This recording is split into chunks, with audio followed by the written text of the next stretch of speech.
પાંડેસરા વિસ્તારમાં હત્યાના શંકાસ્પદ બનાવે ચકચાર મચાવી. કર્મયોગી સોસાયટીના એક રૂમમાંથી 35 વર્ષીય લક્ષ્મીબેન કૃષ્ણા સવાઈની કોવાઈ ગયેલી લાશ મળતા જ સમગ્ર વિસ્તારમાં અરેરાટી વ્યાપી ગઈ છે.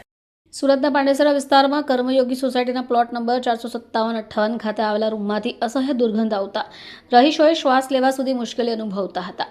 પાંડેસરા પોલીસને જાણ કરાઈ. આ ઘટનાસ્થળ પર પહોંચીને રૂમના દરવાજા પર લાગેલું લોક તોડી અંદર પ્રવેશતા પલંગ પર લક્ષ્મીબેનનો મૃતદેહ કોવાયેલી હાલતમાં મળી આવ્યો.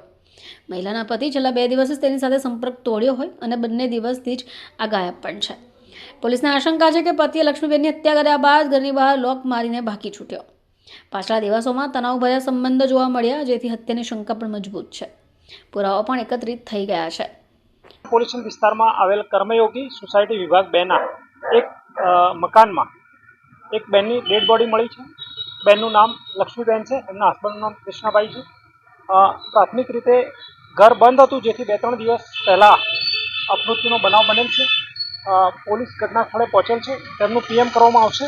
ત્યારબાદ કયા કારણસર તેમનું મૃત્યુ થયું છે તે પીએમ પાસે નક્કી થશે અને ત્યારબાદ આનુષંગિક કાર્યવાહી પોલીસ દ્વારા તેમજ પરિવારજનો દ્વારા કરવામાં આવનાર છે. સર, જાણવા મળ્યું છે કે જે એનો પતિ હતો એ પતિ કાલે રાતના અહીંયા જ હતો ને ત્યારબાદ એ તાળું મારીને જતો રહ્યો છે. ડેડ બોડીથી જોતા તો 2-3 દિવસ લાગે છે, પરંતુ કાલ હતો કે કેમ તે તપાસ કરવાની ચાલુ છે. પોલીસ દ્વારા કયા ગુના હેઠળ કાર્યવાહી કરવામાં? અત્યારે તો હાલ એમને એડી અકસ્માત મોત રજીસ્ટર કરી કાયદેસરની કાર્યવાહી કરવામાં.